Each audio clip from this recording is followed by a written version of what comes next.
So, oxidation and reduction reactions, this is our last unit for the year. I know you're excited about that. We are going to be talking about these types of reactions, which are when electrons are transferred.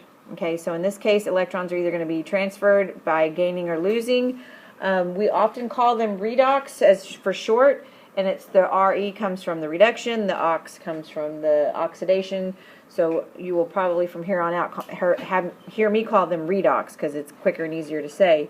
They're just another type of chemical reaction in addition to the one we studied earlier in the year of synthesis, decomposition, etc.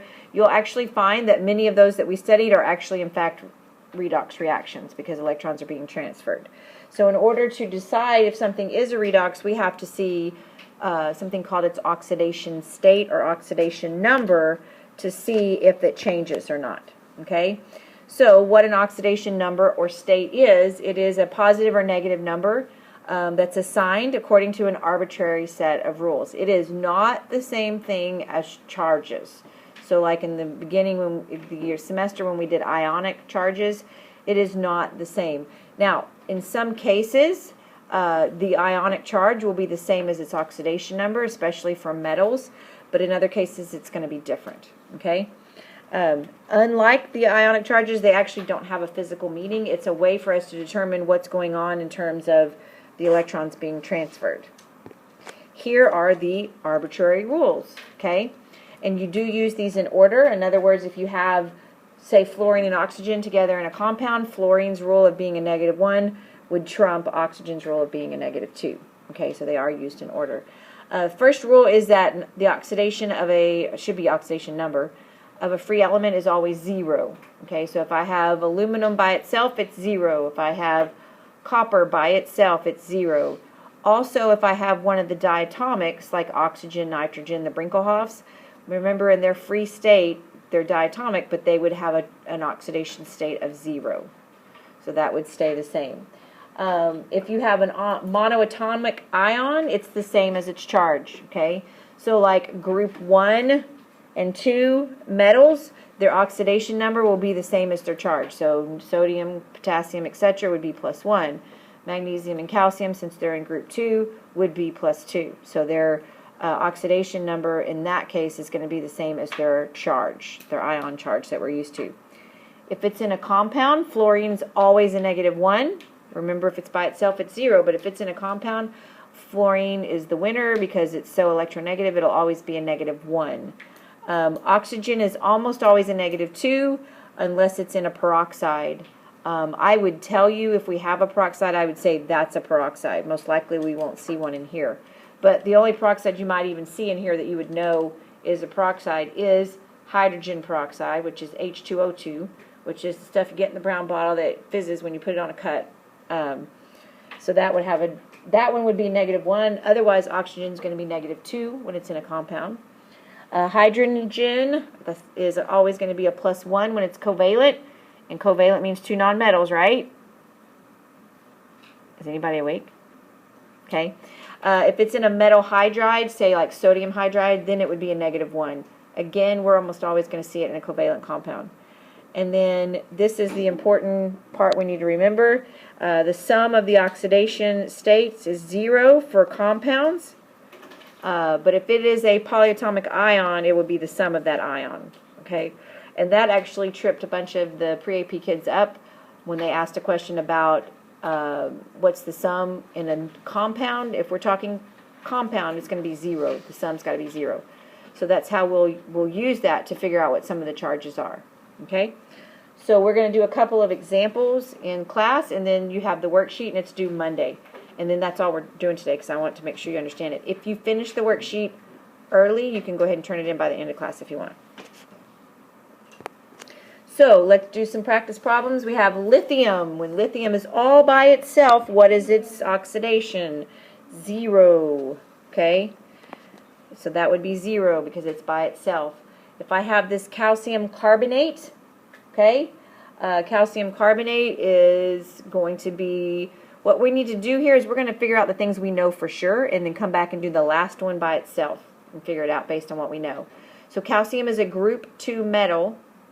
And so its oxidation number is going to be the same of its charge, which is a what? +2. And technically, we can write it either way, 2 plus or 2 or +2.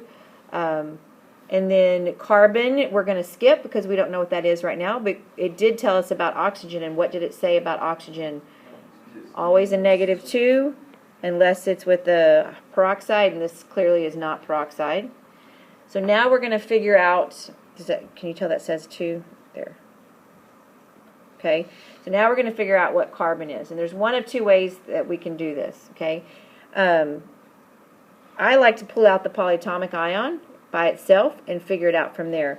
So this is the polyatomic ion, and that is carbonate, and it has a -2 charge.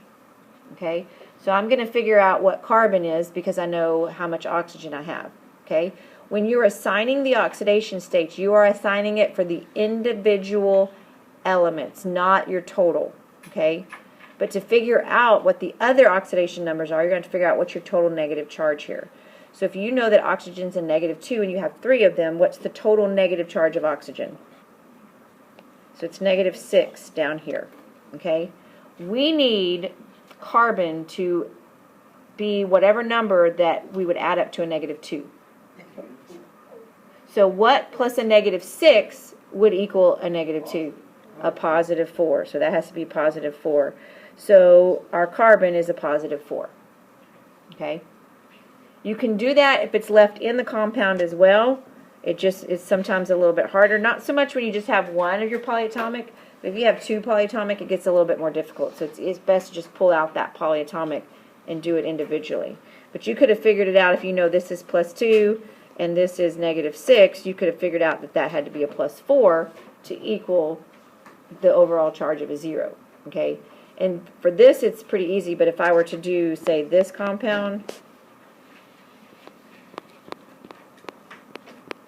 Actually, that needs to be a 3 and a 2. Then it would make it a little bit harder. So then it'd be best to just pull out that phosphate.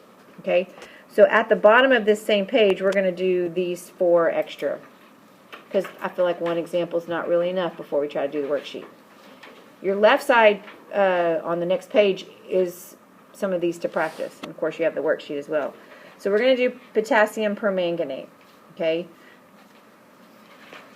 Oops, sorry about that.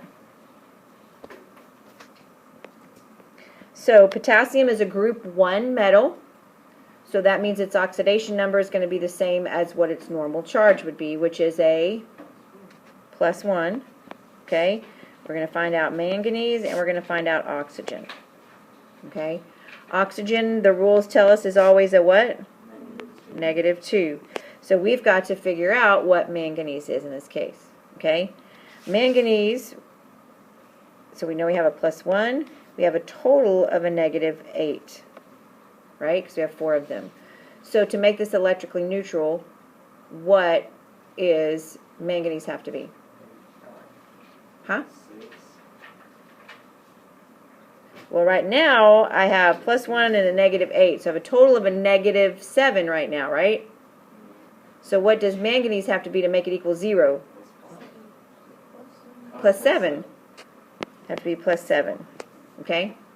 Again, if you were going to do it by pulling out manganese, the polyatomic manganese is MnO4 with a -1. So same thing, this is a -8. That means this would have to be a +7 to equal the -1. So you can do it either way. You can do it the whole thing, or you can do it as the polyatomic. If it's the whole thing and there's only one polyatomic, it's probably just as easy to keep it in the compound. But if there's multiple polyatomics, it makes it a little bit harder. Okay? And I chose these next 3 on purpose because they're sulfur and oxygen in all of them. But if you look, this one is sulfur trioxide because there's no charge. This is sulfite, SO3, 2-, and this is sulfate. Okay, so we're going to be figuring out what the charge of sulfur is in each one of them, and oxygen. But we know oxygen is always -2, so we're going to do -2 on all of those. Okay, so now for this first one, I am electrically neutral. Okay, so I have a total of a -6. So since I am electrically neutral, meaning there's no charge, what does sulfur have to be? A +6. Okay, For the sulfite, which is SO3 minus, still a -6, but now I need to overall equal a -2. So what plus a -6 would equal a -2 plus 4? Okay? And then in the sulfate, now I have a -8 total. So what plus a -8 would equal a -2 plus 6? So in that case, sulfur had the same one as sulfur trioxide. Okay? So on your worksheet today, you're just going to figure out and assign an oxidation state for each one of the elements in a compound. Okay? There's one on there, I believe it was number 5, that is ICl3. No, it's number 4. So for number 4, where it says ICl3, use that chlorine as a -1, and then figure out what iodine should be. Use that chlorine as a -1. Okay? And then on number 10, zinc, Zn3P2. Okay, zinc individually is going to be a +2, so that'll help you figure out what phosphorus is. Okay? But honestly, if it's an ionic compound, it's going to be this, their oxidation states are going to be the same as their charges were back when we did ionic bonding and naming. Okay?